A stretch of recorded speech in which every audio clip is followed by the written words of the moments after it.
আমার নবী যেই দোয়াটা কইরা নবীর দুইজন নাতিকে নবীর হাতের মধ্যে ধইরা আমার নবীজি হাঁটতে হাঁটতে মদিনা শরীফের দিকে আগমন করলেন। মদিনা শরীফের মধ্যে আইসা আমার নবী হাসান হোসেনকে নিয়ে খেলা করতেছেন। আমার দয়াল নবীজি অন্যদিন যেভাবে খেলাধুলা করে এই দিন একটু ভিন্নভাবে খেলাধুলা করতেছে। মা খাতুনে জান্নাত ফাতেমা বলে হাসান হোসেনকে আমার ঘরের মধ্যে না দেখা আমি আমার নবীজির দরবারে আগমন করলাম। আমি আমার আব্বাজানের কাছে যখন গেলাম আমি দেখলাম আমার আব্বাজান ইমাম হাসানকে নবীজির ডান রান মুবারক উরু মুবারকের মধ্যে বসাইছেন। আমার আব্বাজান হযরত ইমাম হোসেনকে নবীজির বাম উরু মুবারক রান মুবারকের উপর বসাইছে।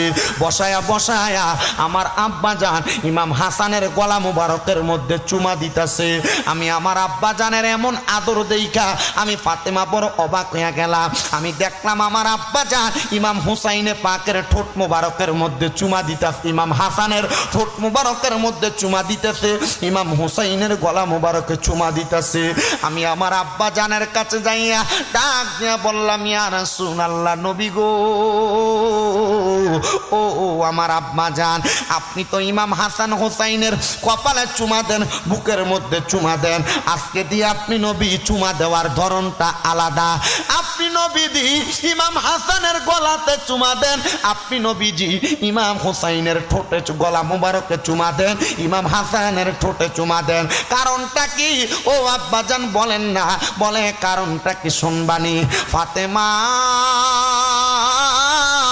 আমার আল্লাহ তাআলা আমি দয়াল নবীর কাছে অল্প কিছুক্ষণ পূর্বে হযরতে জিবরাইল আমিনরে দিয়া খবর পাঠাইছে যে নাতি আমার ডান ডান মুবারকের উপরে বসা, এই নাতির ঠোঁট মুবারকের মধ্যে দিয়া এই ইহুদিরা এই মুসলমান নামক দ্বারক পাঞ্জাবিওয়ালারা দাড়িওয়ালারা আমার নাতিরে ক্ষমতার লোভের কারণে একবার দুইবার না আমার নাতি ইমাম হাসান রে তারা 6 বার বিষ পান করাইব, আমার ইমাম হাসান রে 7 বার বিষ পান করাইব।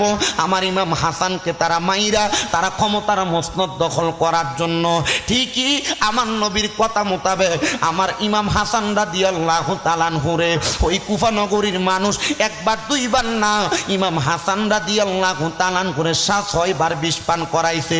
7ম বারের সময় ইমাম হাসান রাদিয়াল্লাহু তাআলা আনহুর বিষের সাথে শরবতের সাথে বিষ মিশায়া পাথরের নুরি পাথর গোলায়া ওনারে খাওয়ায়া দিছে।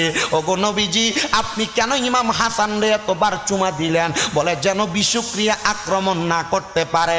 নবীর ঠোঁট মোবারক যেই ঠোঁটে লাগছে এই ঠোঁটে কোনোদিন বিষক্রিয়া আক্রমণ করবে না, কিন্তু তারা পাথর গোলায়া খাওয়ায়া দিছে।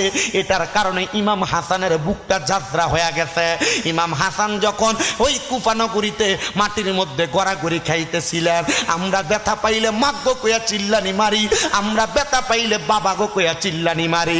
ইমাম হাসান যখন ওই কুফা নগরীর মরুভূমিতে মাথা চক্কর দিয়া পইরা গেছে, ইমাম হাসান নানা গো কইয়া একটা চিল্লানি মারছে।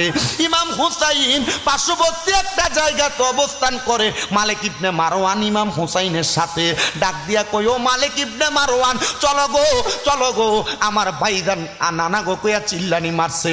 দুনিয়ার মানুষ যদি ব্যথা পায় নানারে কেউ ডাক মারে না, আমার ভাই ছাড়া কেউ চিল্লানি মারে নাই। ইমাম হুসাইন দৌড় দিয়ে আসছে, আইসা ডাক দিয়ে কই, ও ভাই ইমাম হাসান, আপনি কেমনে কারবালার ময়দানের মধ্যে এমন কুফা নগরীতে এমন ভাবে পড়ে গেলেন? বলে আমারে আরেকবার বিষ পান করাইছে, বিষের সাথে কি যেন মিশে আমারে খাওয়াইছে, তারা মসনদ দখল করার জন্য আমার এমন আক্রমণ করছে। ইমাম হুসাইনের মাথা থেকে তরবারিটা বাগির কইরা ডাক দিয়া কই, ভাইজান একবার তাদের নামটা বলেন, আমি তাদের বংশকে নির্বংশ করে দিব, তাদের গর্দান আলাদা করে দিব। ইমাম হাসান ওই মুহূর্তে কোরআনের আয়াত তেলাওয়াত কইরা শোনায়, ইন্নাল্লাহা মা'আস সাবিরিন। ও ভাই ইমাম হুসাইন, ধৈর্য ধারণ করেন গো, আল্লাহ ধৈর্য ধারণকারীদের সাথে আছে। আপনি যদি তাদেরকে এখন আঘাত করে সরাইয়া দেন, আমার নানার উম্মতেরা কেমনে ইমানের পরীক্ষা দিব? কারবালার মাস আসলে দেখবেন বহু মৌলবী সাবরা এদিদের রহমতুল্লাহ আলাই কয়, হাফেজে কোরআন কয় কোনো দোষ ছিল না কয়, কিন্তু তারা এদিদের প্রশংসা করে, আসলে এরা এদিদ বাহিনীর লোক, এরা ইমাম হোসাইনের লোক না। কারবালার ময়দানে বারবার ইমাম হাসানকে ডাক নিয়ে বলতেছে, একবার আপনি বলেন না কে আপনার তলোয়ার চালাইলো? এই কথাটা একজন আশেক সুরে সুরে লেখে, আরে ও ভাই কহে একবার শুনি,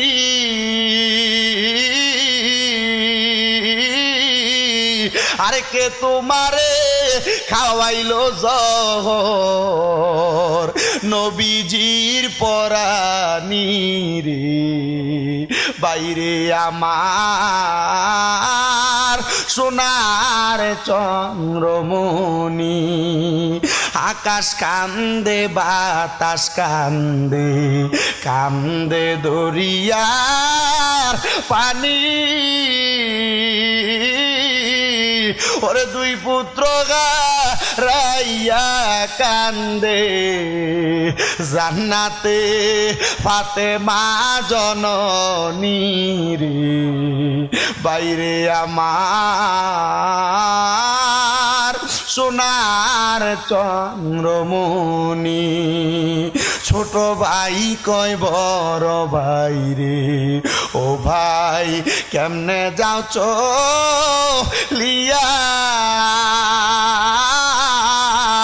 আরে আজকে থেকে গেলাম গো আমি বাইহারা হইয়া রে। বাইরে আমার সোনার চন্দ্রমণি, ও ভাই কহে একবার শুনি, ওরে কে তোমারে খাওয়াইলো জহর নবীজির পরানি রে? বাইরে আমার সোনার চন্দ্রমণি। আল্লাহ বলে ও জিবরাইল, জিবরাইল যাও না রে চলিয়া, আরে ৭০,০০০ ফেরেশতা আনো জানাজার লাগিয়া রে। বাইরে আমার সোনার চন্দ্রমণি, হাইরে আমার বাবা কেমনে রে কুফার মানুষ ইমাম হাসান নবীর বংশরে বিষ পান করাইছে। এই অলিতলার মানুষ যদি নবীর বংশরে পাইতো, কদম ধইরা চুমাইতো, হাতে পায়ে চুমাইতো। এই বাংলাদেশের সুন্নি মুসলমান যদি নবীর বংশরে পাইতো, মাথায় তুইলা রাখতো। নবী গো, ও মায়ার নবী গো, ইমাম হাসান রে তো তারা এমনে কতল করছে। মা ফাতেমা কান্দে আর কয়, আব্বা ইমাম হুসাইন রে কেন আপনি গলার মধ্যে চুমা দিছেন? আমার দয়াল নবী কান্দে, নবীজির চোখ মুবারক গুলা বায়া বায়া পানি পড়ে। আমার নবী ডাক দিয়া কয়, ফাতেমা ইমাম হুসাইনের গলা মুবারকের মধ্যে ওই দুষ্ট পাপাচারী ইয়াজিদ শিমরেরা গলার মধ্যে তারা তরবারি দিয়ে আঘাত কইরা গর্দান আলাদা কইরা দিব। আমি নবী এই জন্য চুমা দেই, আমার ইমাম হুসাইনের জন্য কোনো ব্যথা না লাগে। হাইরে মা ফাতেমার নয়নে মনি হযরত আলীর জান, মা ফাতেমার নয়নে মনি হযরত আলীর জান। ইমাম হোসেন শহীদ হলো কারবালার ময়দানে, ইমাম হোসেন শহীদ হলো কারবালার ময়দানে। দয়াল নবীর জবানে কারবালার বয়ানে, দয়াল নবীর জবানে কারবালার এই আওলাদে রাসূল শহীদ হবে হাদিসে প্রমাণ ইমাম হোসেন শহীদ হলো কারবালার ময়দানে ইমাম হোসেন শহীদ হলো কারবালার ময়দানে ঈদের দিনে নতুন পোশাক পরলো সকলে হাসান হোসেন কান্দে নানা পোশাক দাও বলে দয়াল নবী করলো দোয়া ও গো রাব্বানা জান্নাত থেকে কুদরতেরই পোশাক পাঠাও না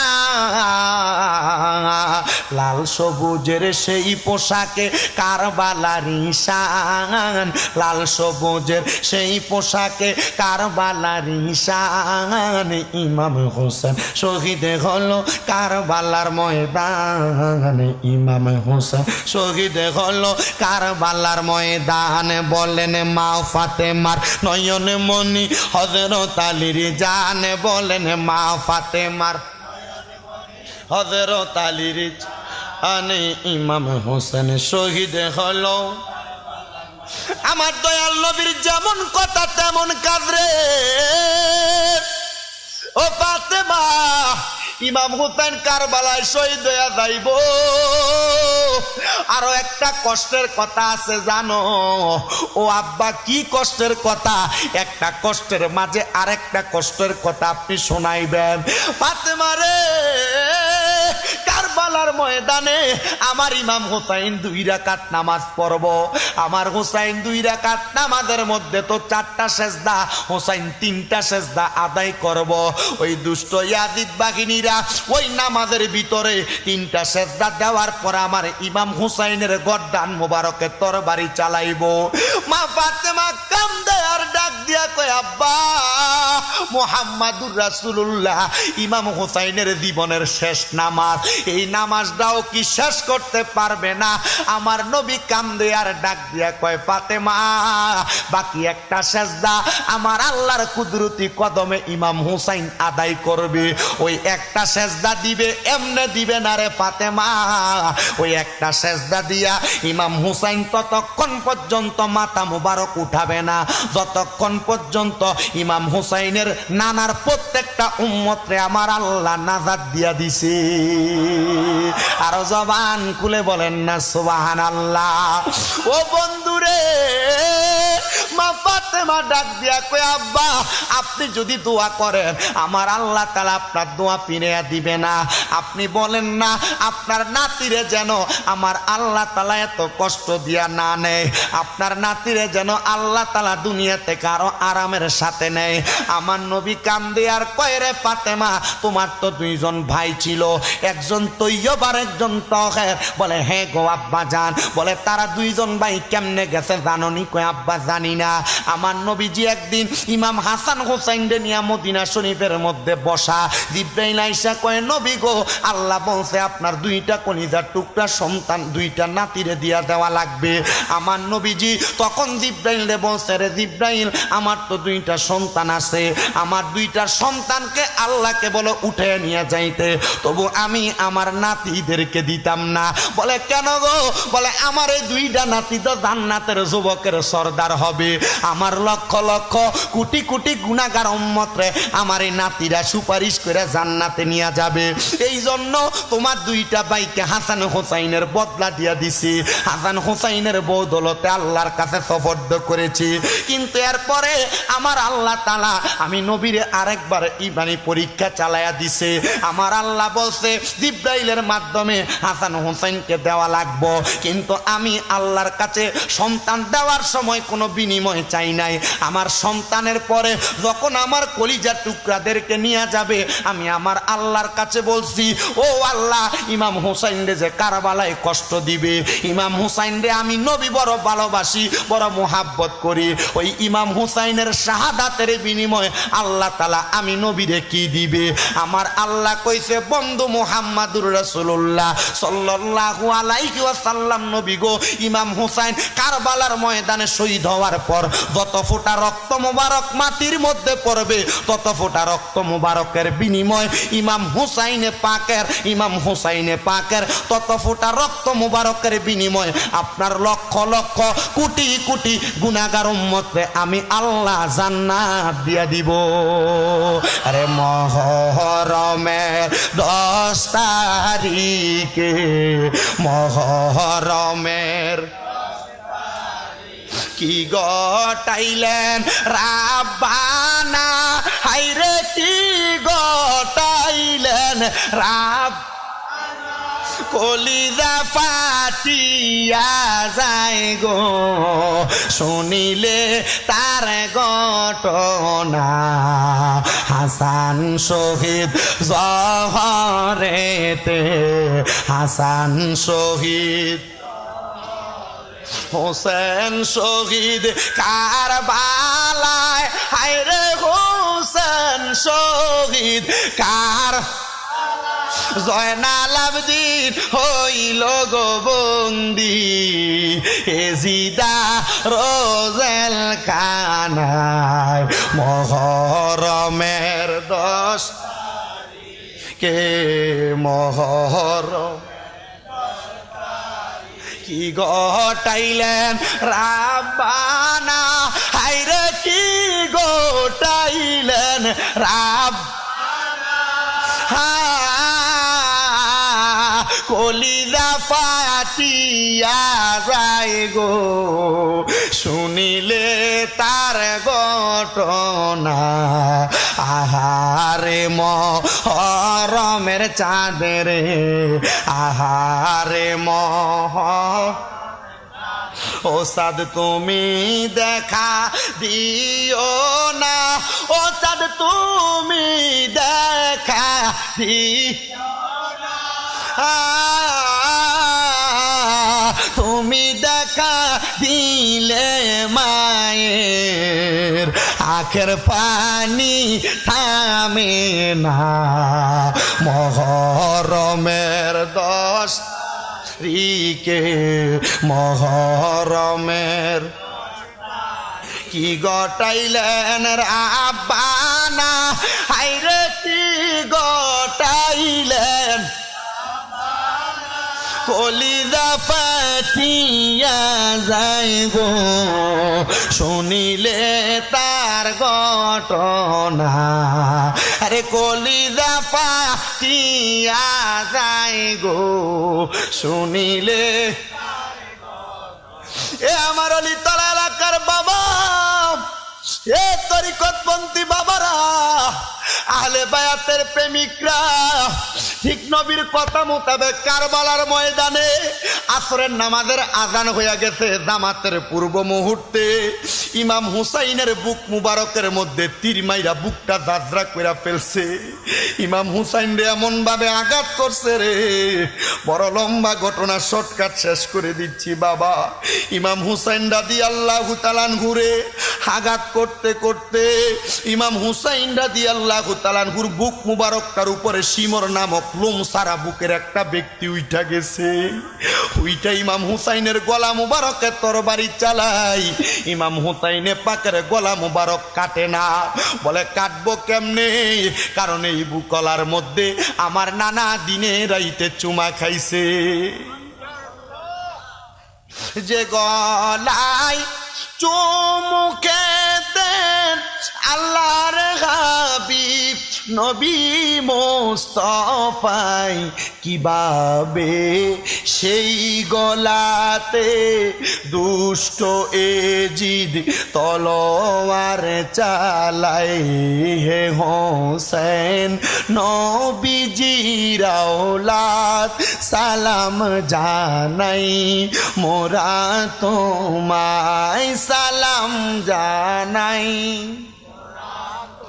জানি না কেমন করে দল তলোয়ার চালাই, জানি না কেমন করে এজিদের দল তলোয়ার চালাই।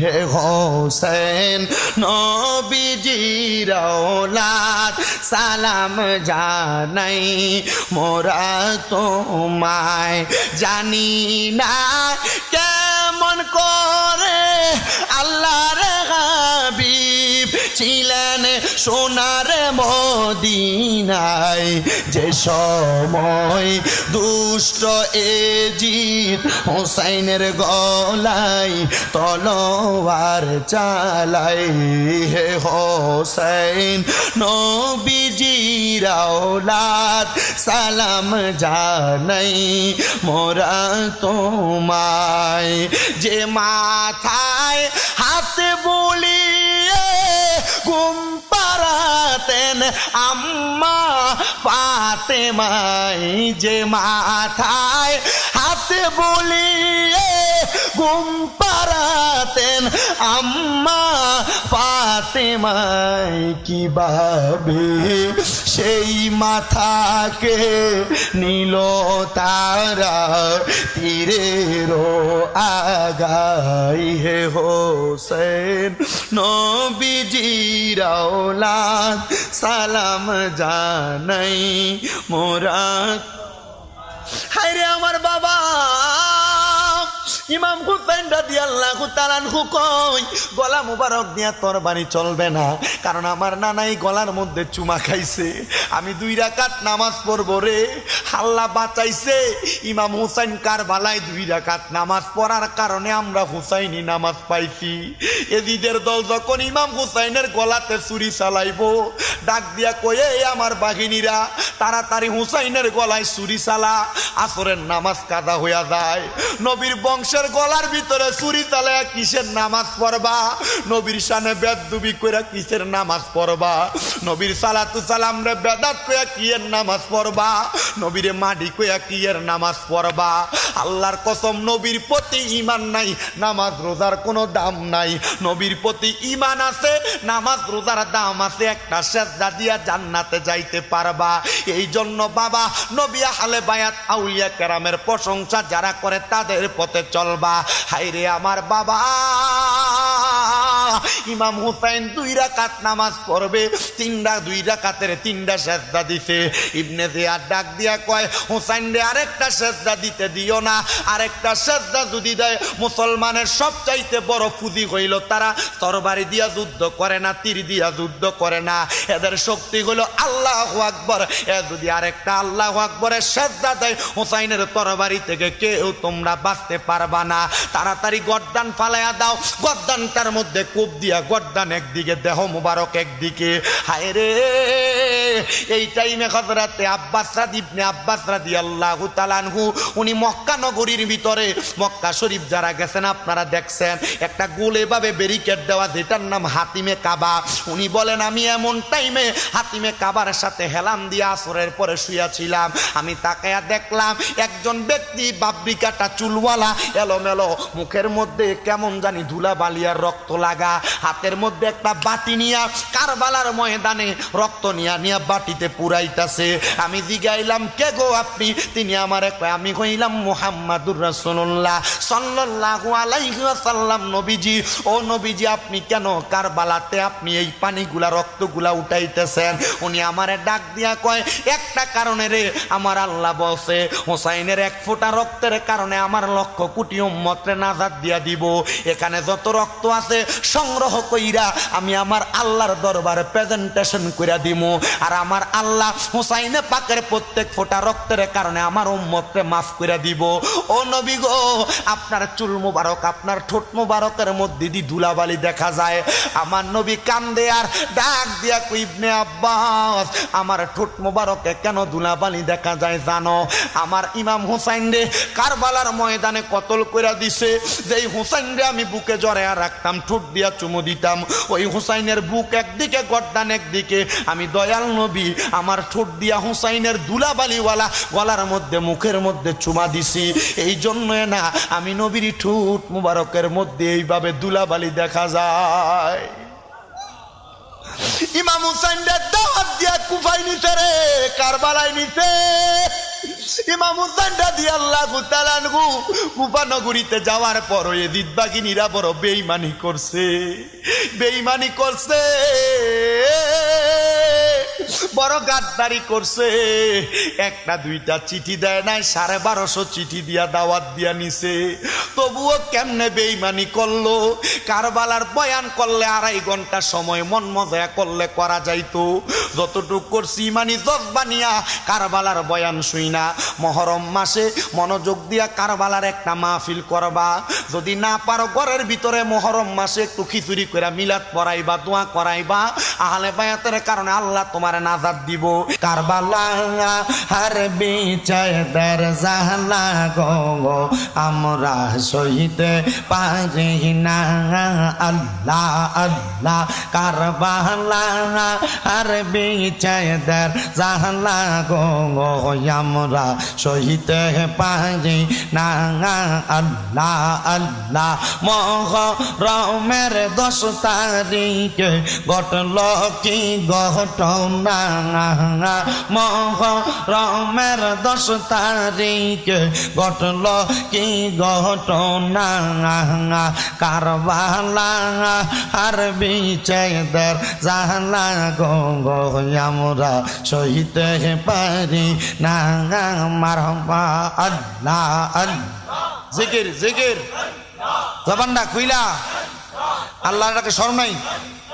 আল্লাহ আল্লাহ মহরমের 10 তারিখে ঘটল কি ঘটনা। মহরমের 10 তারিখে ঘটল কি ঘটনা। কারবালা আর বিচার জাহলা গো আমরা সইতে পারি না।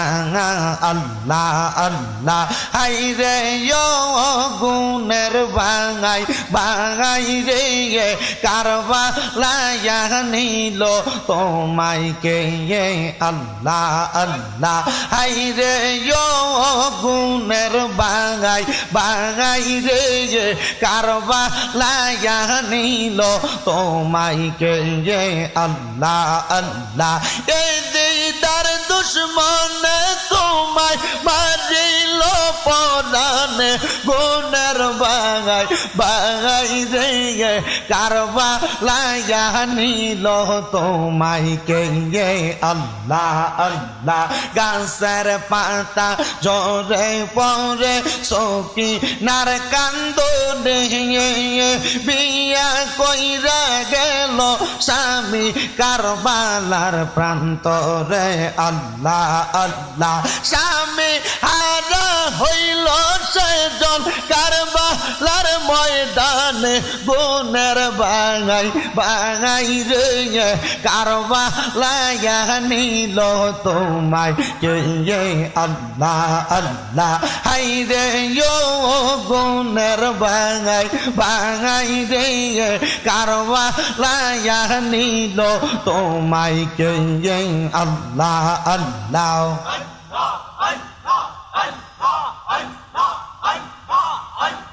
ফোরাত নদী ঘেরাও করলো এ জিদার দুশ্মনে। আজ গরাকবর তীরখা ইল পানি রোকারণে।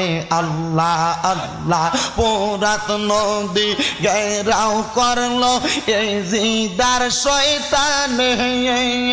আজ গরাকবর তীরখা ইল পানি রোকারণে।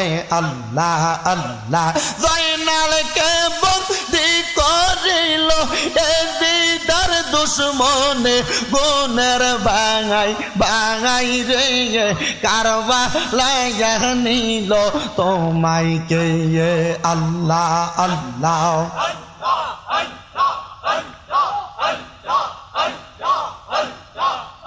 আমার পুরা মনের ব্যথা ও ব্যথা কাঙার কাছে কই কইলা। আল্লাহ আল্লাহ আমার খোঁজ বাসবি না প্রেমের তালা খুলবি কেমনে আমার মুর্শিদ বিনে প্রেমের তালা খুলবি কেমনে রসের ফুল ফুইটাছে গো প্রেমের বাগানে আল্লাহ আল্লাহ রসের ফুল ফুইটাছে গো প্রেমের বাগানে আল্লাহ আল্লাহ সেই বাগানের বোমর গজারায়াম সদাই থাকে পাগল পারাম আল্লাহ আল্লাহ দিকে যেতে থাকে যে মশগুল রসের ফুল ফুইটাছে গো প্রেমের বাগানে আল্লাহ আল্লাহ সেই বাগানের পাগল গজারায়াম আল্লাহ নবীর পাগল গোপারায়াম হায়রে প্রেম বাগানে ফুটাই যে ফুল থাকিয়া মশগুল হায়রে নবীর প্রেমে ফুটাই যে ফুল থাকিয়া মশগুল রসের ফুল ফুইটাছে গো প্রেমের বাগানে আল্লাহ আল্লাহ আমার খুশবাসী বিনে প্রেমের তালা খুলবি কেমনে আমার মুর্শিদ বিনে প্রেমের তালা খুলবি কেমনে রসের ফুল ফুইটাছে গো প্রেমের বাগানে আল্লাহ আল্লাহ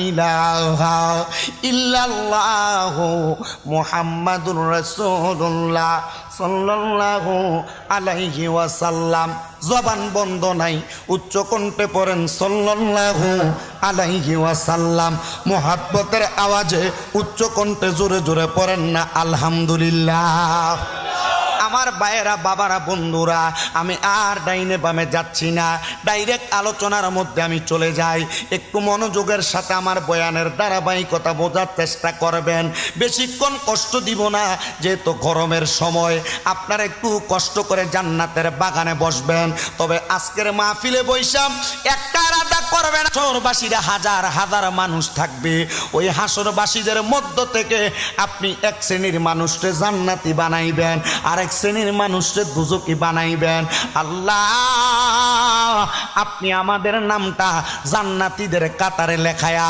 আমার নবীর সামনে এমন ভাবে আমাদেরকে বসার ব্যবস্থা করে দিয়েন এ আমার অলিতলার জান্নাতের বাগানের ভাই বাবারা বন্ধুরা অলিতলার মানুষ কিন্তু ওয়াজ কম শোনে না অলিতলার মানুষ ওয়াজ একটু বেশি শোনে যেহেতু পাশে একটা দরবার শরীফ অলিতলা দরবার এই দরবারের ভক্তবিন্দুরা আসে কান্ডা আছেন বিভিন্ন দরবারের ভক্তবিন্দুরা আসে কান্ডা আছেন বিশেষ করে শামসুল আরিফিন পীর সাহেব হুজুরের মুরিদানরা আছেন ওনার ভক্তবিন্দুরা আছেন পর্দার অন্তরালের আমার মা বোনেরা আছেন আমি আপনাদের কাছে দুইটা আয়াত তেলাওয়াত করেছি এক নাম্বার আল্লাহ তাআলা কোরআনুল কারীমের মধ্যে ঘোষণা করেছে বিসমিল্লাহির রহমানির রহিম লা ইয়াস্তাউই আসহাবুন নারি ওয়া আসহাবুল জান্নাহ আমার আল্লাহ কয় এ বান্দা জান্নাতি এবং জাহান্নামীরা এক রকম না আপনারা বলেন যারা নামাজি যারা বেনামাজি তারা কি এক রকম যারা মুরিদ হইছে যারা মুরিদ হয় নাই তারা কি এক রকম যারা দুনিয়াতে রোজাদার যারা দুনিয়াতে বেরোজদার তারা কি এক রকম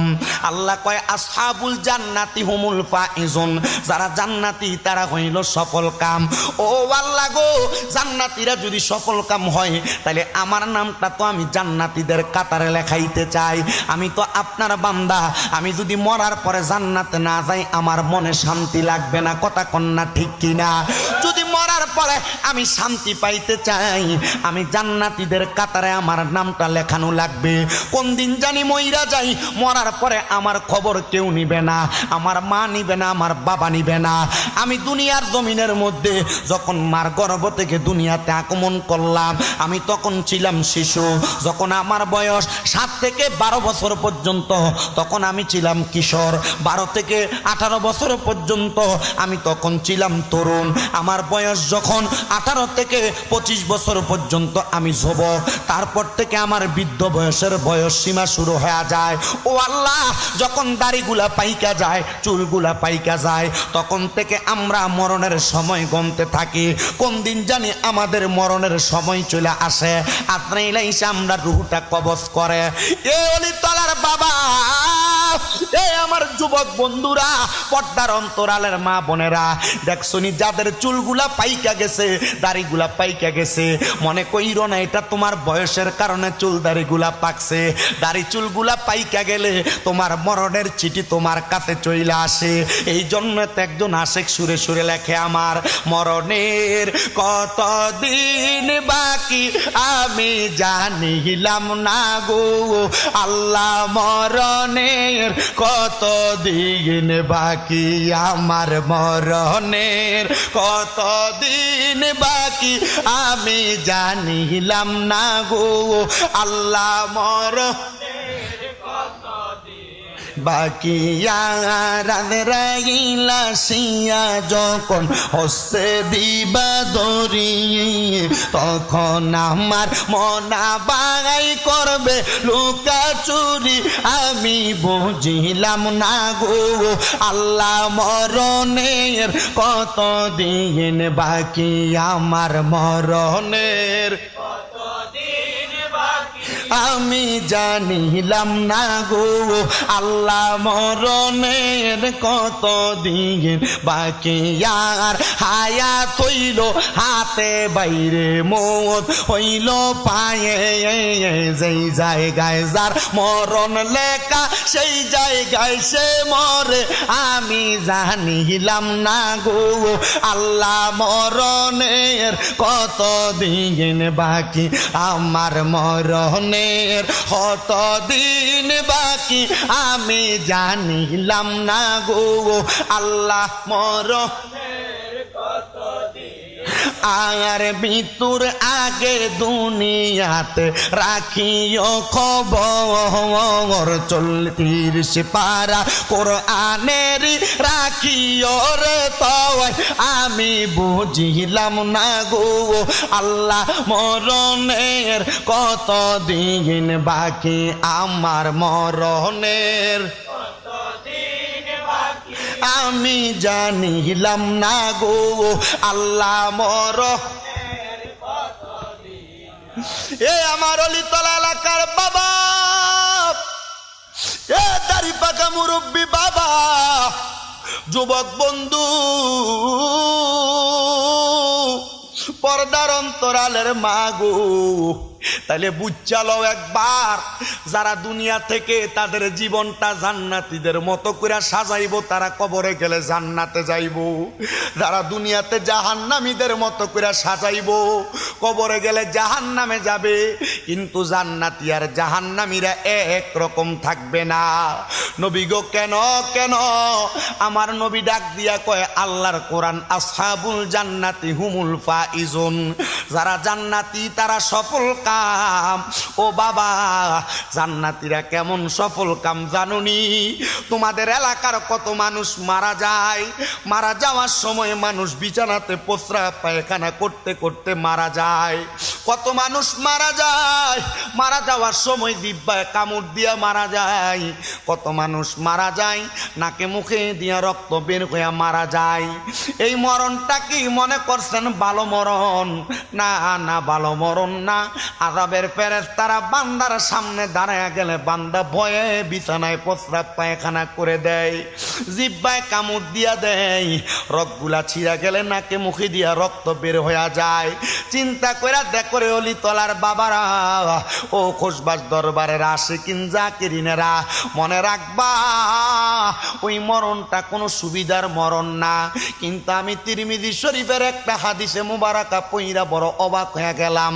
যারা ইমানদার, আবার বলেন যারা ইমানদার, বলেন ইমানদার, যারা ইমানদার তারা মরার সময় এমন কষ্ট পাবে না। হুজুর কেন কষ্ট পাবে না? পাবে না, ইমানদার বান্দা মরার সময় আজরাইল ফেরেশতা ইমানদারের কাছে চারবার আগমন করবে।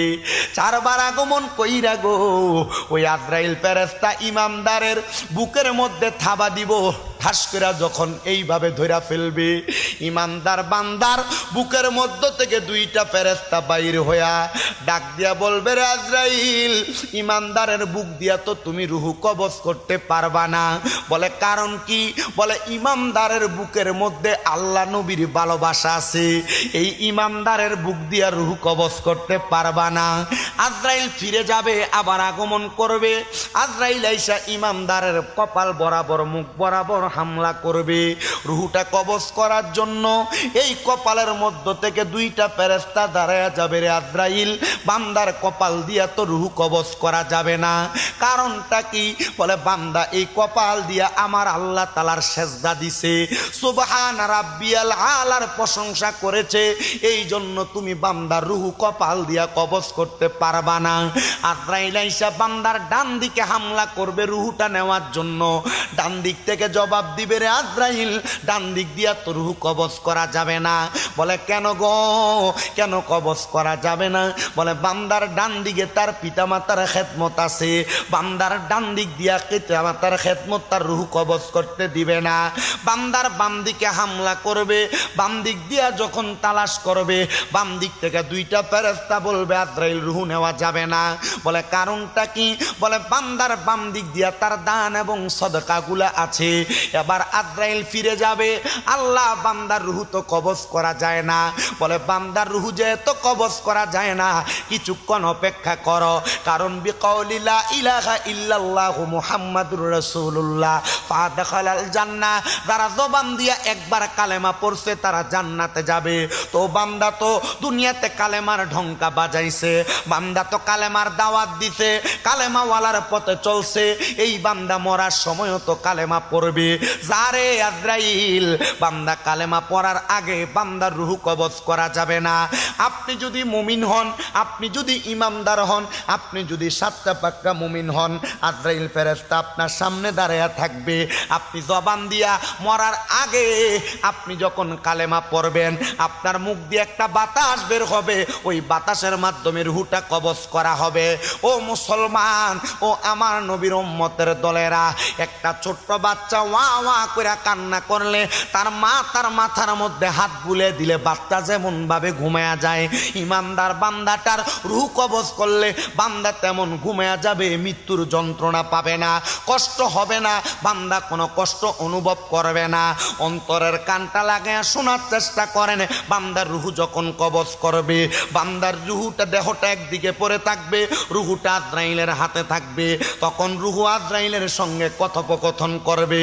রুহু ডাক দিয়া বলবে, রে আজরাইল, আমার রুহুটারে তুমি কেন এত তার আস্তে আস্তে নিয়ে যাও? তোমার যদি সম্ভব হয় আরো তাড়াতাড়ি নিয়ে যাও না। বলে কেন তুমি এত তাড়াতাড়ি যাইতে চাও? বলে তুমি যদি জানতা রে আজরাইল, আল্লাহ তাআলা আমি রুহুর জন্য কত আরামদায়ক জায়গা রেডি করে রাখছে, তাইলে তুমি আমার এত আস্তে আস্তে নিতা না। অনুরূপভাবে কোনো বেঈমান যদি মারা যায়, রুহুটারে টান দিয়া ছিঁড়া ফেলবে, এমন ভাবে একটা জীবিত ছাগলের লটকা দিয়া চামড়া টাইনা ছিঁড়া ফেললে যত কষ্ট হবে, বেঈমান বেআমল হারাম খোরের রুহু কবজ করতে তার এত কষ্ট হবে, কষ্ট হবে, কষ্ট হবে রে বাবারা, বন্ধুরা। আল্লাহ তাআলার বন্ধু হযরতে বাইজিদ বুস্তামি রহমাতুল্লাহ আলাইহির নাম তো আপনারা সবাই শুনেছেন। উনি বলেন, আমি জান্নাতি জাহান্নামী মানুষের পরিচয়ে জানতে যাইয়া আমি সব সময় রাত্রবেলা গোরস্থানে যাইতাম।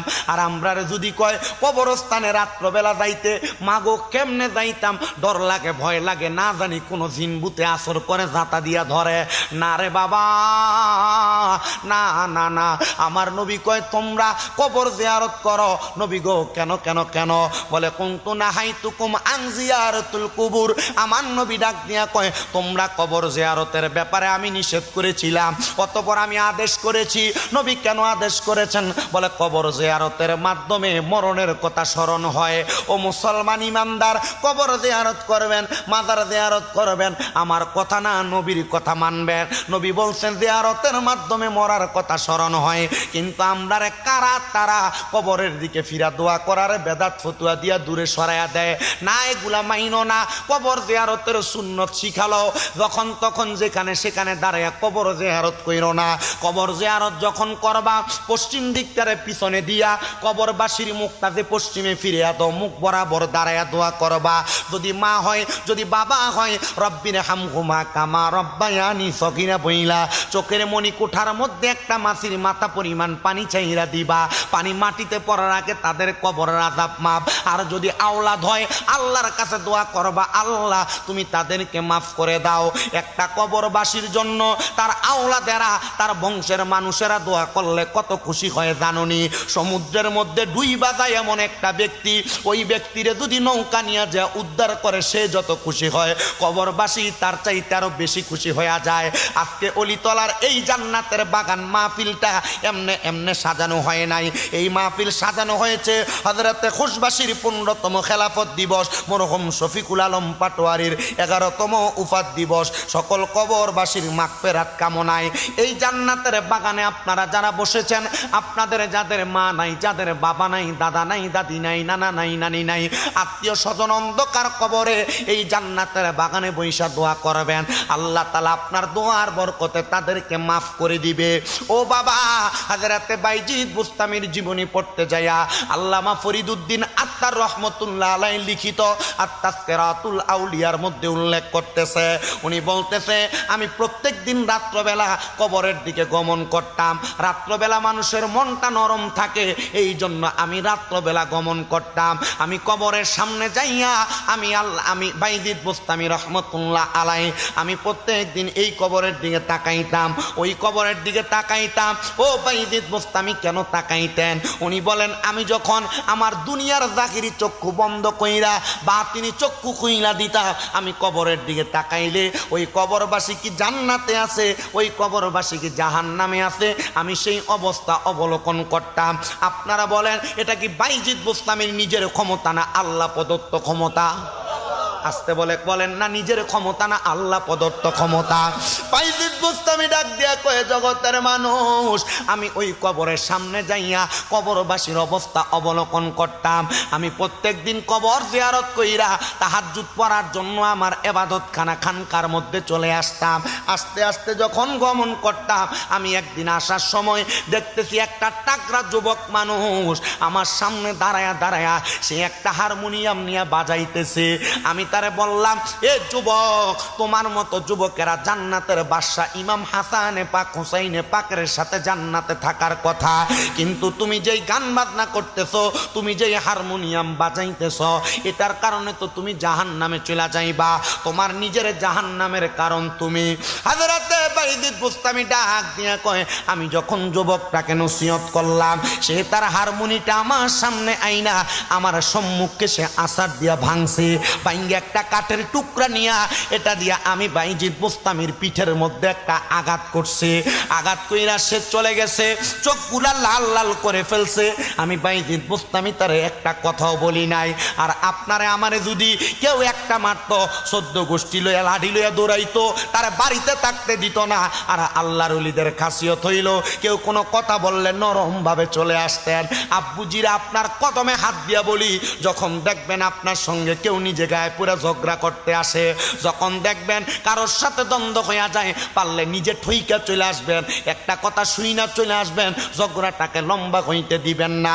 বলে হুজুর, আমি নিজেই অন্যায় করি নাই, আমি কেন ঝগড়াটাকে মাইনা চলে আসব? মনে রাখবেন, আপনি যদি এই জায়গায় নীরবতা এবং সমাজতা করেন, আমার আল্লাহ তাআলা আপনারে এত ভালোবাসবে, এত মোহাব্বত করবে। আল্লাহ তাআলার অসংখ্য ফেরেশতা আপনার আমল নামার মধ্যে অসংখ্য সওয়াব লিখতে থাকবে। কিন্তু কিন্তু অলিতলার মানুষ, তোমার যদি কেউ একটা গালি দেয় তুমি তার 10টা গালি ফিরিয়ে দাও। তোমার যদি কেউ একবার মানিয়ে গালি দেয় তুমি তার 14 গোষ্ঠীকে গালাগাল করো। মনে রাখবা, না না না, তুমি যদি কাউকে গালাগাল না করো, কারোর গালাগালগুলা শুই না হজম করে চলে আসো, তোমার পক্ষ থেকে ফেরেশতারা তার জবাব দিয়া দেয়। রহমতের নবীর কাছে এক সাহাবী বিচার নিয়ে আসছি, ইয়া রাসূলুল্লাহ, ইহুদি আমারে গালি দেয়, মন্দ কথা বলে। আমার নবী মুস্কি মুস্কি হাসে। এই ইহুদি নবীজির সামনে আইসা নবীর সাহাবীকে মন্দ কথা বলে। আমার নবীর সাহাবী ডাক দিয়া কয়, নবী গো দেখেন আবার গালাগাল করে। আমার নবী মুস্কি হাসে। তৃতীয়বার যখন গালাগাল করে সাহাবী তার প্রত্যুত্তর প্রদান করলেন। আমার নবীর জবানকে নবীজি বেজার করে ফেললেন। সাহাবী ডাক দিয়া কয়, ইয়া রাসূলুল্লাহ, মনটারে বেজার করে ফেললেন। আমার 2বার গালি দিল, আপনি নবীজি মুস্কি হাসলেন। তৃতীয়বার সে আমার গালি দিল, তখনও হাসলেন, কিন্তু আমি জবাব দেওয়ার সাথে সাথে মুখটা বেজার করে ফেললেন। আমার নবী কয়, সাহাবী, যখন সে তোমার গালি দেয় আমি তাকে দেখলাম আল্লাহ তাআলার অসংখ্য ফেরেশতারা তার আমল নামা থেকে আমলগুলা নিয়ে তোমার আমল নামায় দেয়, আর তোমার পক্ষ থেকে তার জবাব দিয়া দেয়। কিন্তু যখন তুমি তার জবাব দিয়া দিলা, জবাব দেওয়ার সাথে সাথে সেই ব্যক্তিটা আর তার আমল নামার নেক তোমার দেয় না। ফেরেশতারা চলে গেছে, শয়তান তোমাদেরকে জড়ায় ধরে ফেলছে। আমি জানতে চাই রে আমার বাবারা, আমার বন্ধুরা, ও অলিতলার মুসলমানেরা, একজনকে গালি দিলে আপনার কোনো লাভ নাই, লস। একজনকে গালি দিলে আপনার লস। এবার আপনারা বলেন, এই গালির মতো মন্দ কথা, ফাঁসা কথা আমরা সবাই ত্যাগ করার দরকার আছে না নাই? মনে রাখবেন, এমন অনেক মানুষ আছে গালি দেয় না, কিন্তু চা দোকানে বৈশা একজন আরেকজনে গালি দেয়, মন্দ কথা বলে, গীবত করে। এগুলা শুনতে তার কাছে বড় ভালো লাগে। আব্বুজির এই ব্যাপারও বড় সতর্ক রহমতের নবী করেছেন। হযরতে আবু সাঈদুল খুদরি রাদিয়াল্লাহু তাআলা আনহু থেকে হাদিসটা বর্ণিত। উনি বলেন, আমি আমার নবীজির জবান মোবারকে বলতে শুনলাম, কেউ যদি কোনো মানুষের ব্যাপারে গীবত করে, মন্দ কথা বলে, আর কেউ যদি সেই জায়গায় উপস্থিত থাইকা তাদের মন্দ কথা শ্রবণ করে, আর তার কানের মধ্যে 2টা শাহাদাত আঙ্গুল দিয়া ফেরকা না লাগায়, তাইলে ওই ব্যক্তিটা মরার পরে তার কানের মধ্যে গরম সীসা ঢালাই করে তার গানটা ঢালাই করে দেওয়া হবে। কেউ গালিগালাজ করে, মন্দ কথা বলে, গান বাজনার আয়োজন করে, আপনি সেখানে দাঁড়ায় দাঁড়ায় তাদের গান বাজনা শোনেন, আপনি সেখানে দাঁড়ায় দাঁড়ায় গালিগালাজগুলা শোনেন, একজন আরেকজনের নামে গীবত করে আপনি শোনেন। মনে রাখবেন রে বাবারা, কানের মধ্যে গরম সীসা ঢালাই করে দেওয়া হবে। এই স্বভাব বেশি আমার মা বোনদের। আমি আমার মা বোনদেরকে বলবো, এক বাড়ির মহিলা আরেক বাড়িতে ঝগড়া লাগলে কান লাগায় শোনো, এক বাড়ির কথা আরেক বাড়িতে যায় যায় লাগাও। মা বোন মনে রাখবা গো, এটার কারণে তুমি গীবতের শিকার, গীবতের শিকার, গীবতের শিকার। আর এই গীবতের শিকার যদি হইয়া যাও, আল্লাহ তাআলার কাছে 3টা কষ্টের অধিকারী হইবা। 1 নাম্বার, আল্লাহর নবী কয়, আল গীবাতু আসাদ্দু মিনাল কতল। যদি কোনো মানুষ কোনো মানুষের নামে গীবত করে, সেই একটা মানুষকে, জীবিত মানুষকে জবাই করে দিলে, খুন করলে যেই গুনাহ হবে, ছোট্ট একটা গীবত করলে, কারণ নামে বদনাম করলে তার এমন গীবত হবে। 2 নাম্বার, আল গীবাতু আসাদ্দু মিনাজ জিনা। তুমি যদি কোনো নারীর সাথে অবৈধ সম্পর্ক করে মেলামেশা করলে যে গুনাহ হবে, একটা গীবত করলে তোমার আমল নামার মধ্যে এমন একটা জিনার গুনাহ হবে। 3 নাম্বার আসলো, কোনো মানুষ যদি কোনো মানুষের নামে গীবত করে, সে যেন তার মৃত ভাইয়ের গোশত নিজে কামড়ায় খায়। হাইরে, এই গীবত থেকে আমাদেরকে দূরে সরে আসা লাগবে, গীবত ত্যাগ করা লাগবে। আল্লাহর ওলি বাইজিদ বোস্তামি বলে, আমার সে আঘাত করেছে, আমারে মারছে, আমি তারে মারি নাই। একজন মারলে আরেকজন জবাব না দিলে তাদের মাঝে সমাজতাকারী হিসেবে ফেরেশতা আসে, কিন্তু একজন মারলে আরেকজন প্রত্যুত্তর মারলে এই জায়গার মধ্যে সন্ত্রাসবাদ তৈরি হয়। আল্লাহর নবী যে আরেক হাদিসে মুবারাকার মধ্যে কয়, যারা সন্ত্রাসবাদ মানে মারামারি করে, কাটাকাটি করে, দ্বন্দ্ব করে, আল্লাহর নবী কয় যারা সন্ত্রাস তারা আমার অন্তর্ভুক্ত নয়। তো নবীর অন্তর্ভুক্ত যদি না হয়, সে তো মুসলমানই না। এই জন্য বাবা, মারামারি কইরো না, কাটাকাটি কইরো না, দ্বন্দ্ব করো না, ফিতনা ফাসাদ করো না।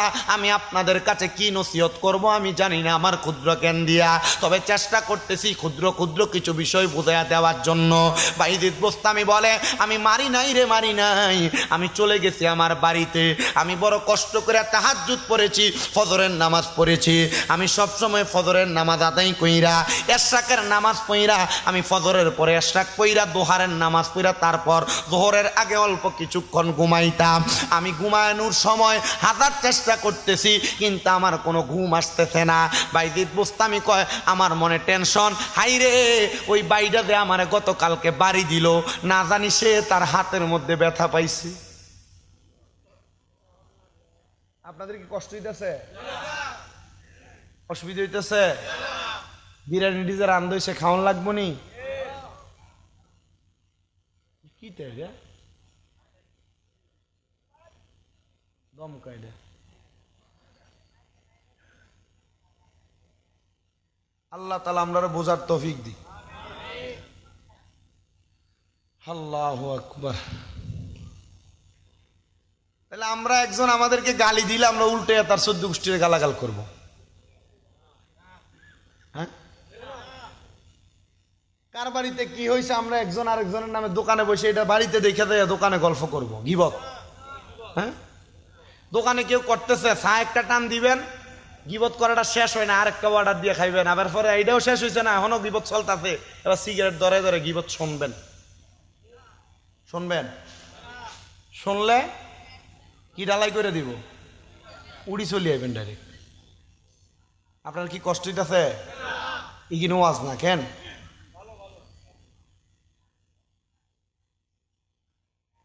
আমার মুসলমান ইমানদার, আল্লাহর ওলি বাইজিদ বুস্তামি বলেন, আমি ওই দিন এশরাকের নামাজ তাসবিহের নামাজ পড়ার পর আমি আর ঘুমাইতে পারি নাই। আমার টেনশন লাগে, এ যে আমারে মারলো, না জানি তার হাতে ব্যথা পাইছেনি।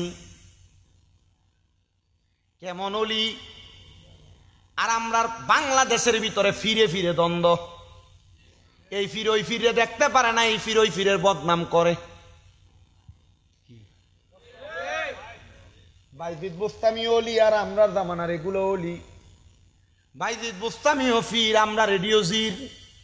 আমরা ফির আমরা চিনি না, ফির আমরা বুঝি না। আব্বা জি, পীর চিনার জন্য তোমার কাছে আমি আবদার করব, পীর চিনার আগে যে কোনো একজন হক্কানি ব্যক্তির কাছে যে আলেমের কাছে যে মুরাকাবা মুশাহাদার সিস্টেমটা একটু জানার চেষ্টা করো। যদি জানতে পারো তাহলে তুমি তোমার পীরে বাহির করতে পারবা। পীর এমন ব্যক্তি, ইদারু উযুকির আল্লাহু আযজা ওয়া জাল্লা, যার দিকে তাকাইলে আল্লাহর কথা মনে হবে। কি, কার কথা মনে হবে? আমার মুসলমান ইমানদার, হযরতে বাইজিদ বুস্তামি ওনার একজন সহচর খাদেমরে ডাক দিছে, দাঁড়াও।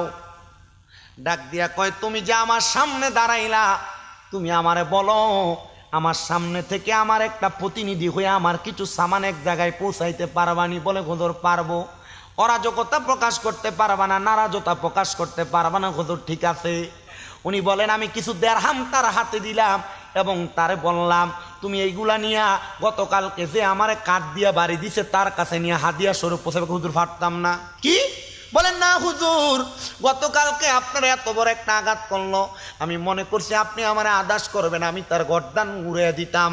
হুজুর ডাক দিয়া কয়, ঠিক আছে, তুমি আমার সাথে চলো, তোমারও তার প্রতি রাগ আছে, আমি চাই না মুসলমানের সাথে রাগ থাকুক, গদাব থাকুক, চলো আমার সাথে, তুমি তোমার রাগটা তার সঙ্গে কোলাকুলি করবা, মুয়ানাকা কইরা রাগটা উড়ে দিবা। বলে, হুজুর কেন গো? বলে, রাগ মানুষের ঈমানদারে ধ্বংস কইরা দেয়, রাগ মানুষের ঈমানদারে ধ্বংস কইরা দেয়, রাগ মানুষের ঈমানদারে ধ্বংস কইরা দেয়। কষ্ট হয় বাবা, শুনেন একটু মনোযোগ লাগায়া। রাগ মানুষের ঈমানদারে ধ্বংস কইরা দেয়, ইবাদত ধ্বংস কইরা দেয়, মন মানসিকতা ধ্বংস কইরা দেয়। এবার ওনাকে নিয়া বাইজিদ বুস্তামি ওই ব্যক্তির সামনে যাইয়া বাইজিদ বুস্তামি ডাক দিয়া কয়, ভাই গতকালকে আপনি আমারে আঘাত করছেন, হাতে ব্যথা পাইছেননি, এই নেন আপনার জন্য কিছু পথ্য নিয়ে আসছি, একটু সামান নিয়ে আসছি, হাদিয়া স্বরূপ আপনার কাছে রাখেন, আপনি যদি কষ্ট পান আমি বাইজিদকে মাফ করে দিয়েন। যেই ব্যক্তি গান বাজনা করত, তার ধর্ম ছিল খ্রিস্টান ধর্ম, সে ডাক দিয়া কয় এমন মুসলমানের মধ্যে ফকির তো আমি আমার জীবনে দেখি নাই। তুমি বাইজিদরে আমি মারলাম, তুমি আমার উল্টে মারলা না। আমি গতকালকে থেকে এখন পর্যন্ত ঘুমাইতে পারি না। আমি আফসোস করতেছি তোমারে যে আমি মারলাম, না জানি আমি কোনো বদদোয়ার শিকার হইয়া যায়। এ বাইজিদ, এখন দি তুমি আমার কাছে মাপ চাও, কারণটা কি বলবানি? বলে মাপ চাই একটা কারণে, অন্য কোনো কারণ না। তুমি ব্যথা পাইলে আমার আল্লাহ তাআলা ব্যথা পাবে। বলে কেন? কয় মানুষের মানুষ কষ্ট দিলে আল্লাহ তাআলা স্বয়ং নিজে কষ্ট পায়, এই জন্য আমি তোমারে কষ্ট দিতে চাই না। তোমারে কষ্ট দিয়া আমার আল্লাহ তাআলারও আমি কষ্ট দিতে চাই না। চিন্তা করছো নিরলি তলার বাবারা, ও নবীর উম্মতের দলেরা, আল্লাহর ওলি হইয়া একটা মানুষের কাছে কেমনে নত হইয়া গেছে। কিন্তু আপনি আমি দুনিয়ার জমিনের মধ্যে নত হইতে চাই না, দুনিয়ার জমিনে মাপ চাইতে চাই না। গায়ের মোটামি নিয়ে বাঁচতে পারি, আমরা সমাজে বরত্ব দেখাইতে পারি। বাইজিদ বোস্তামির ওই জীবনী পড়তে যেয়ে দেখলাম ওই গায়ক ব্যক্তি বাইজিদ বোস্তামির কদমের মধ্যে লুটে পড়ে গেছে, পাগুলা ধরে ডাক দিয়া কই, ও বাইজিদ মাপ চাই, আমারে ক্ষমা করে দাও। আমার দুনিয়ার চক্ষু খুলে গেছে, অন্তরের কলব খুলে গেছে। আমি তোমার হাতে হাত দিয়া কালেমা পড়তে চাই, লা ইলাহা ইল্লাল্লাহু মুহাম্মাদুর রাসূলুল্লাহ সাল্লাল্লাহু আলাইহি ওয়াসাল্লাম। বাইজিদ বোস্তামির হাতে কালেমা পইরা ওই ব্যক্তিটা যখন ইন্তেকাল করছে, এলাকার মানুষ সবাই বলে, আমরা সবাই স্বপ্ন দেখলাম ওই ব্যক্তিটা বাইজিদ বোস্তামিকে মারার পর, ওনার হাতে ইসলাম কবুল করার পরে দামি জীবনে যখন কদম রাইখা পদার্পণ করছে, তার মরার পরে সে জান্নাতের আলা মোকামের মধ্যে আছে। আমার বুঝতে দেরি হয় নাই, সোহবতে সালে তোরা সালে কোনাত, আল্লাহর ওলিদের সোহবতে থাকলে, ভালো ব্যক্তির সোহবতে থাকলে আল্লাহ তার জীবন পরিবর্তন কইরা তার জান্নাতি বানায়া দেয়। এ যুবক ভাই, এ মুরব্বী বাবা, এ পর্দার অন্তরালের মা বোনেরা, তোমরা যারা এখনো বায়াত গ্রহণ করো নাই, তোমরা যারা এখনো মুরিদ হও নাই, হক্কানি একটা পীরের হাত ধইরা মুরিদ হইয়া যাইবা, বায়াত হইয়া যাইবা। দেখবা গো, এই বায়াতের মাধ্যমে তোমার এখনের জীবনের চাইতে বায়াতের পরের জীবনের দাম বড় বাইরা যাবে। কারণ বায়াত হওয়ার পর ফজর, জোহর, আসর, মাগরিব, এশার পরে ওজিফা পালন করা লাগে, জিকিরের প্রতি মনোযোগ থাকে, আল্লাহর স্মরণ থাকে। দরবারের টুপি মাথায় নিয়ে যখন কোনো মানুষ সুরতে সিরতে ফানা হইয়া যায়, ওই ব্যক্তি ফানা ফিল্লার জগতে থাকে। সুরতে সিরতে ফানা হইলে ফানাফি শায়েকের জগতে পৌঁছায়। ফানাফি শায়েকে থাইকা কোনো মানুষ যদি ওই জায়গা অতিক্রম করতে পারে, ওই ব্যক্তি ফানাফির রসুলে চইলা যায়। আর ফানাফির রসুলের জগতে যেই থাকে, সে চোখ বন্ধ করলে আমার মাওলার দিদার পায়া যায়। যাই গো শুনলে তাহার বর্ণনা, আল্লাহুম্মা সাল্লি। আমার মুসলমান ইমানদার, ওই আল্লাহর ওলি বাইজিদ বুস্তামির কাছে অনেক মানুষ মুরিদ হইছে। এই যে আপনাদের অলিতলা লতিফিয়া দরবার, এই খুশবাস কাদিরিয়া দরবার, বিভিন্ন এলাকার দরবারের মুরিদ, এটা দোগয়া সাতপুরের মুরিদ, এখানে মাইজবান্ডারের অনেক মুরিদ আছে। বিভিন্ন দরবারের, বিশেষ করে যারা আছেন ধেরারা দরবার শরীফের মুরিদ আছেন, শাহপুর দরবার, বিভিন্ন দরবারের মাশায়েখের এদামের মুরিদ আছেন। একটু মনোযোগ লাগে শোনার চেষ্টা করবেন না আমার বাবারা। পিসা হুজুরদের কাছে দেখবেন বালা মানুষও দেয়া মুরিদ হয়, ফোংডা স্যাংডো দেয়া মুরিদ হয়, আবেগের ঠেলায়, কথা কন্যা ঠিক কিনা? ওই বাইজিদ বুস্তামির কাছে অনেক মানুষ মুরিদ হয়ে গেছে, কিন্তু বাইজিদ বুস্তামির কাছে একদিন একটা অহংকারী ব্যক্তি মুরিদ হইছে। কি অহংকারী ব্যক্তি? অহংকার আছে, কিন্তু সে মুরিদ হওয়ার পরে ইবাদত করতে করতে এমন ইবাদত করছে, ওই ব্যক্তি আবেদের মকামে চলে গেছে। আবেদের মকামে যাওয়ার পরে সেই ব্যক্তি বাইজিদ বুস্তামির কাছে অনেক নসিহত শোনে। দরবারের খাস মাহফিল, তালিম মাহফিল হয়নি, খাস মাহফিল, তালিম মাহফিল হয়নি। মনে রাখবেন, দরবারের সবচাইতে ভালো এবং শ্রেষ্ঠ মাহফিল ওয়াজ মাহফিল না, ভালো এবং শ্রেষ্ঠ মাহফিল হইল খাস মাহফিল, তালিম মাহফিল গুলা। এদের মাসিক মাহফিল, সাপ্তাহিক মাহফিল হয়। হুজুর যখন তালিম দেয়, হুজুর যখন আপনাদেরকে নেক নজরে সোহবতে রাইখা কিছু তালিম দেয়, এগুলা হলো সবচাইতে ভালো আমলের এবং দরবারি ভালো কাজ। এবার ওই জায়গার মধ্যে হাজরাতে বাইজিদ বুস্তামি ওই আবেদ ব্যক্তিকে অনেকগুলা তালিম দিছে, মারেফতের তথ্য তালাশি শিখিয়ে দিছে।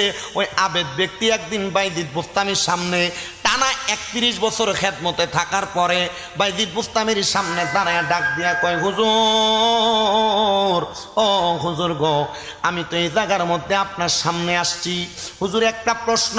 বলে কি প্রশ্ন করতে চাও? হুজুর আমার প্রশ্ন হইল, আমি একটানা 30 বছর পর্যন্ত দিনের বেলা রোজা রাখছি, রাত্রবেলা দাঁড়ায়া দাঁড়ায়া ইবাদত করছি। বলে বাবা হ্যাঁ ঠিক আছে, তুমি তো দিনের বেলা রোজা রাখছো, রাত্রবেলা দাঁড়ায়া দাঁড়ায়া তুমি নামাজ আদায় করেছো, তো এটা কেন বলছো? হুজুর আমি এটা বলার কারণ হইল, আমি তো এখনো পর্যন্ত মারেফতের স্বাদ পাইছি না, মজা পাইছি না। তেঁতুল খাইতে টক লাগে, চিনি লাগে মিষ্টি, আবার মরিচ খাইলে ঝাল লাগে। ভাইজান ভাইজান এটার নামই হলো ইষ্টি। সে ডাক দিয়া কই হুজুর তরিকত তো গ্রহণ করলাম, মারেফতের সাগরে ডুব দিলাম, 31 বছর ইবাদত করি, হুজুর এখনো পর্যন্ত আমি মারেফতের স্বাদ পাইলাম না। বাইদিত বোস্তামি ডাক দিয়া কয় বাবা যদি মারেফতের স্বাদ পাইতে চাও তাহলে তুমি এখন থেকে আমার এখানে থাকো। বলে হুজুর 30 বছর 31 বছর ছিলাম, এখন তো মারেফতের স্বাদ পাই নাই, আরো থাকলে নি পাবো, মরার পরে নি পাবো। হুজুর কষ্ট পায়া ডাক দিয়া কয় 30 বছর না রে, 30 শত বছর যদি তুমি আমি বাইদিদের দরবারে থাকো তুমি মারেফতের স্বাদ পাবে না, তুমি কখনো পাবে না। হুজুর কেমনে মারেফতের স্বাদ পাবো? বলে অহংকারকে তুমি মাটি চাপা দাও, তুমি তোমার নিজের আমিত্বকে মাটি চাপা দাও, তুমি তোমার নিজের গরিমাকে মাটি চাপা দাও।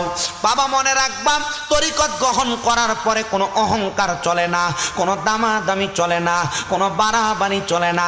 তরিকত গ্রহণ করার পর একটা মানুষ তার দেহটারে কাদামাটির মতো বানানো লাগে, কাদামাটির হাত দিয়া যেমন আকৃতি দিবা তেমন হয়ে যাবে। যদি তুমি তরিকত গ্রহণ করার পরে দেহটারে কাদামাটির মতো বানাইতে পারো, দেখবারে বাবা মারেফতের স্বাদ পায়া যাইবা, মজা পায়া যাইবা। আর নচেত তরিকত গ্রহণ করবা, দরবারে যাইবা বিরিয়ানি খাইবা, তরিকতের কোনো মজা পাইতা না। তরিকতের স্বাদ আর মজা যারা পায় তারা দরবারের বিরিয়ানির আশা করে না, তারা আল্লাহর ওলির সোহবতের মাধ্যমে রসুলের দিদারের আশা করে। কথা কন্যা ঠিক কিনা? আরে দিদারে চেয়ে কাঁদো তোমরা, দিদারে চেয়ে কাঁদো তোমরা, হও না নবীর দিওয়ানা। মদিনা মদিনা আসে মুমিনের ঠিকানা, বলেন মদিনা মদিনা মিনের ঠিকানা। হাইরে দিদার চেয়ে কাঁদো তোমরা, দিদার চেয়ে দূরে হও না নবীর দিওয়ানা। মদিনা মদিনা আসে মুমিনের ঠিকানা, বলেন মদিনা মদিনা। বাবা জালালুদ্দিন সৈয়দে 75 বার দেখলো নবীজি, বলেন জালালুদ্দিন 75 বার দেখ। হাইরে এতবার দেখিও নবী, এতবার দেখিও নবী, তৃপ্তি তাহার হলো না। মদিনা মদিনা আসে না, বলেন মদিনা মদিনা আসে। হাইরে কালো হাফসি বেলালে ভালোবাসলো এই পাগলে, বলেন কালো হাফসি বেলালে ভালোবাসলো ওই পাগলে। হাইরে ইসলামের প্রথম মুয়াজ্জিন বানাইলেন রাব্বানা। মদিনা মদিনা আসে মুমিনের ঠিকানা, পাইজানে মদিনা মদিনা। তরিকত গ্রহণ করলে তাবারুকের পাগল হয় না রে, তরিকত গ্রহণ করনেওয়ালারা রাসূলে পাকের দিদারের পাগল হয়ে যায়। এবার বাইজিদ বুস্তামি রে ওই আবেদরা ডাক দিয়ে কই হুজুর আপনি তো বললেন 30 বছর 31 বছর না, 30-31 শত বছর যদি ইবাদত করি আমি মারেফতের স্বাদ পাইতাম না। হুজুর পামু কেমনে? কয় আমি তোরে বিলীন কইরা দাও। কেমনে? কাদামাটির মতো বানাও, যদি বানাইতে পারো কাদামাটিরে যেমনে কয় এমনে চলা যায়, যেমনে কয় এমনে বানানি যায়। এবার এবার কয় হুজুর কি করতাম? কয় গায়ের জামা কাপড় খোলো। হুজুর এখন কি করব? কয় জামাটা খুললা মাথায় বান্ধ, একটা সিরা বস্তা পরো। হুজুর এটা কি বলেন? সিরা বস্তা গায়ে লাগাইতাম। বলে হ্যাঁ। বলে এটা লাগায়া যে এলাকার মানুষ তোমার চিনে ওই এলাকার মানুষের সামনে যাইবা, হাতের মধ্যে কিছু আখরোট নিবা, আখরোট হাতের মধ্যে আখরোট গুলা নিয়া ওই এলাকার মানুষের কাছে যাইয়া তার সামনে ডাক দিবা, আমার সামনে আসো, এখান থেকে একটা আখরোট তুমি পাইবা, যদি তুমি তোমার হাত দিয়ে আমার একটা আঘাত করো।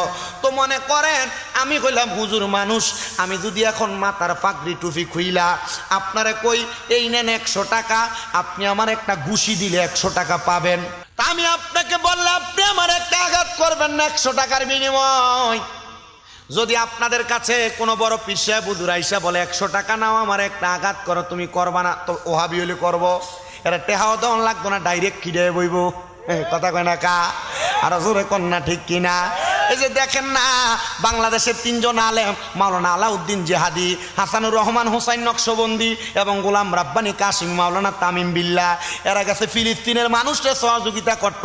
আর কিছু বেয়াক্কল খারিজি মার্কা ব্যক্তিরা এরা বয়া বয়া কয় এরা নাকি ইসরায়েল বাহিনীর লগে দেখা করতে গেছে, এরা নাকি ইসরায়েলের দালাল। এ পাগলরা জানে না বিদায় এগুলা বলে। কি তো সুন্দর যায়া এই ফিলিস্তিনের মুসলমানদেরকে সহযোগিতা করতেছে, ফিলিস্তিনের পুলিশের হাতে চুমা দিতেছে, সাহাবী গাছের কাছে জিয়ারত করতেছে, বড় বড় আল্লাহর ওলির মাজার জিয়ারত করতেছে, মুহাক্কিক আলেমদের মাজার জিয়ারত করে। তো যারা যারা এই আলাউদ্দিন জিহাদি সহ আলেমদেরকে দালাল বলছে, এরাই আসলে দালাল, এরা ইসলামের জন্য কিছু করে না। এরা দেখছি ফিলিস্তিনের পক্ষে হইয়া মাঠে নামছে আন্দোলন করবার লাগা, আবার যায় আম চুরি করছে, আবার কোকা কোলারে বয়কট করতে যায়, আবার ওই জায়গায় কি কয় এটারে কোকা কোলা বয়কট করতে দেয়া, KFC রে বয়কট করতে দেয়া, বাটা দোকান বয়কট করতে দেয়া, এদের দোকান ভাঙচুর করে জুতা চুরি করছে। এরা জুতার লোভ সামলাইতে পারে না, এরা জিহাদ করবে কেমনে আমরা বুঝাই না। যারা জুতার লোভ ছাড়তে পারে না সামান্য, এরা বলে জিহাদ করবো, সৌরের দল কোনানকার। আরো যারা ফিলিস্তিনের মুসলমানদের সহযোগিতা করতে গেছে, বাংলার 3 জন আলেম এ ফিলিস্তিনের মুসলমানের সহযোগিতা করতে গেছে, ফিলিস্তিনের পুলিশদেরকে ধরে চুমা দিতেছে, আনন্দে বাচ্চাদেরকে জড়ায় ধরতেছে, আর এই সুরেরা প্রকাশ করতেছে এরা বলে ইসরায়েলের দালাল। এদের দেশ সম্পর্কে কোনো আইডিয়াই নাই বেটা। ফিলিস্তিনের যে বাইতুল মুকাদ্দাস মসজিদ, এই মসজিদে এখন ঢুকতে হইলে ইসরায়েলের সীমান্ত দিয়ে ঢুকা লাগে। আপনি চিন্তা করেন এরা মিডিয়াতে বসে কেমনে মিথ্যাচার করে। এরপর আমরা কিছু কইলে কই যে সুন্নিরা ওহাবিরা বহে, আমরা তাদেরকে বহার দরকার আছে। যেমন আমি নিজে আল্লাহর কসম করে বলি, যদি শরীয়ত বিরোধী কোরআন সুন্নাহ বিরোধী কোনো কথা বা কোনো কাজ না হয়, আমি আজ পর্যন্ত কোনো হুজুরের নাম ধরে বহাবই করি নাই। আজ পর্যন্ত আমি বহাবই করি নাই শরীয়ত বিরোধী কোরআন সুন্নাহ বিরোধী কোনো কথা না বললে। কিন্তু শরীয়ত বিরোধী কোরআন সুন্নাহ বিরোধী কথা বললে আমি আগে চেষ্টা করি তার সাথে ফোনে যোগাযোগ করার, যদি দেখি যে না বেটা ভাত্তা দিছে না, এরপরে ধরি। এরা সুন্নি আলেমরা গেছে ফিলিস্তিনের মুসলমানদের সহযোগিতা করতে, এরা লাগাই দিছে গিবত কি এরা ইসরায়েলের দালাল হইয়া ওইখানে গেছে। আসলেই এরা তো বলছে যে মসজিদে আকসার ভিতরে কোনো হামলা নাই।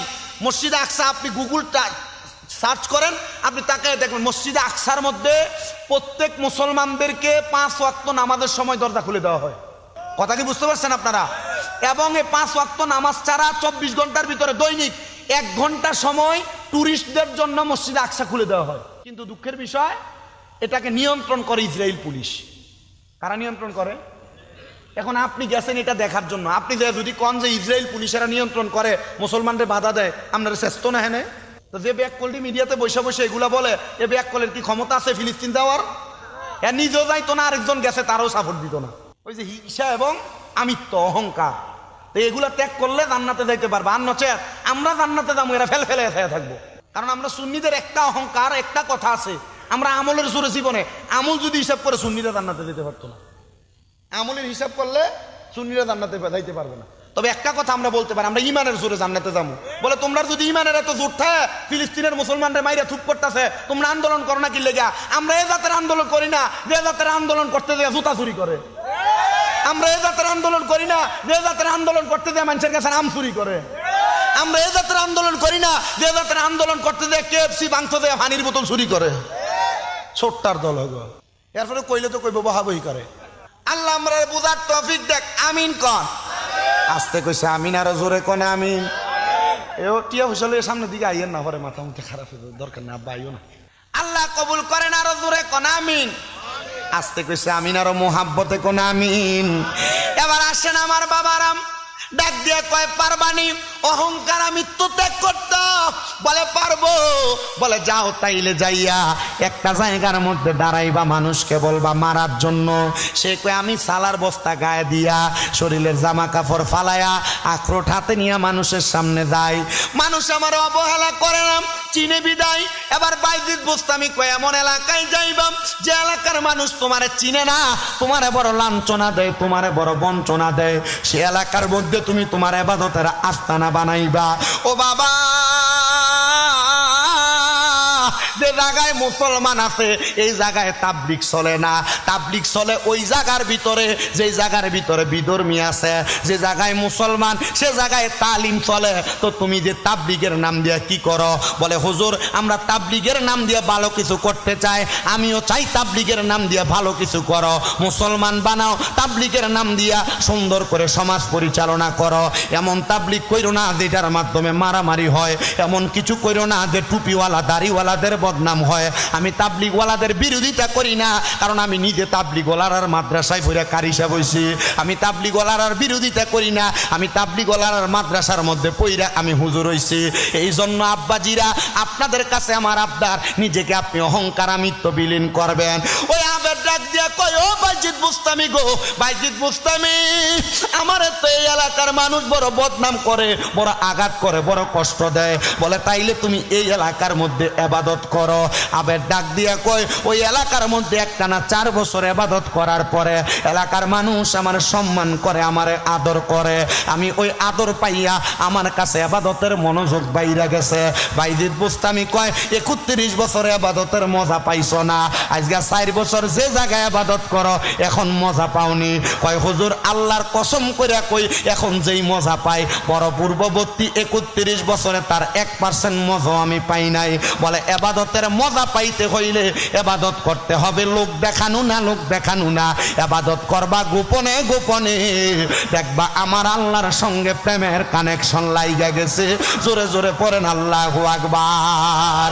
ওরে মায়া নিদন হারাইলাম ঘুমের ঘরে স্বপনে, মায়া নিদন হারাইলাম ঘুমের স্বপনে, আর কি দেখা হবে মুর্শিদ জীবনে। আমি কান্দি আর কান্দি যে বনে বনে, আমি কান্দি যে মনে মনে, আর কি দেখা হবে মুর্শিদ জীবনে। হায়রে মুর্শিদ নাম যে করেছে সাধন, বিনা দুধে দই পাতিয়া তুইলাছে মাখন। হায়রে মুর্শিদ নাম যার কইরাছে সাধন, বিনা দুধে দই পাতিয়া তুইলাছে মাখন। আমি দয়াল নামের ভিখারি, আমি মুর্শিদ নামের ভিখারি, আমার কেউ শুয়ো না গো সজনী, আমার কেউ শুয়। মুর্শিদের নামে যে হয় ফানা, কলবে হইয়া যায় দিওয়ানা।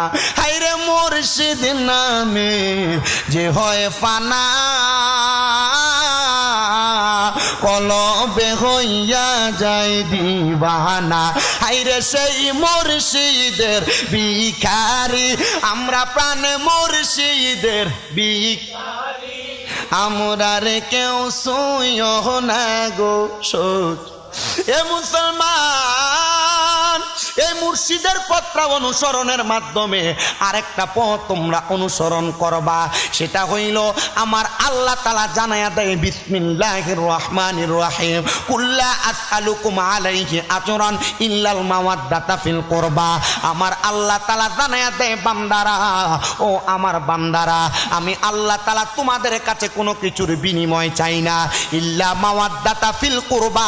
আমার আল্লাহ আমার নবীরে বলে আপনি তাদেরকে জানায়া দেন আপনি তাদের কাছে কোনো বিনিময় চান না, ইল্লা মাওয়াদ্দাতা ফিল কুরবা, আপনি তাদের কাছে আপনার নিকটবর্তীদের ভালোবাসা চান, আপনার পরিবারের ভালোবাসা চান। আমার আল্লাহ তাআলার পেয়ারা হাবিবের কাছে সাহাবায়ে কেরাম বলে নবী গো আপনারা হালে বায়াত কারা, আপনার নিকটবর্তী কারা? আমার নবী ডাক দিয়া কয় শোনো রে সাহাবায়ে কেরাম, আমার নিকটবর্তী হইল আমার কলিজার টুকরা কন্যা হযরতে খাতুনে জান্নাত ফাতেমা, আমার নিকটবর্তী হইল হযরতে বেলায়েতের সম্রাট মাওলা আলী মুশকিল কুশা, আমার খাদিজার টুকরা নিকটবর্তী হইল ইমাম হাসান ইবনে আলী হোসাইন ইবনে আলী রাদিয়াল্লাহু তাআলা আনহু। এই চারজন এই পাঁচজন এই চারজন আমি নবী আমরা হইলাম তোমাদের নিকটবর্তী, আমাদেরকে ভালোবাসবা মোহাব্বত করবা তাইলে তোমরা নাজাত পাইয়া যাইবা। আর এদেরকে ফার্সি ভাষায় বলে পাক পাঞ্জাতন। পাক পাঞ্জাতন মানে হইল পবিত্র পাঁচটা দেহ, এদেরকে যারা মোহাব্বত করবা জান্নাত পাইবা নাজাত পাইবা। এখন তো শাওয়াল মাস চলে, শাওয়ালের পরে জিলকদ, জিলকদের পরে জিলহজ, এরপর চলে আসবে মুহররম মাস। যেই মুহররম মাসে এদের ভালোবাসা মোহাব্বতের কথা আমরার বেশি মনে পড়ে, কারণ ইমাম হুসাইন রাদিয়াল্লাহু তাআলা আনহু কারবালার ময়দানে শাহাদাত বরণ করেছে। আমি অল্প কিছুক্ষণের মধ্যে বয়ান ইতি টেনে দিচ্ছি রে বাবারা।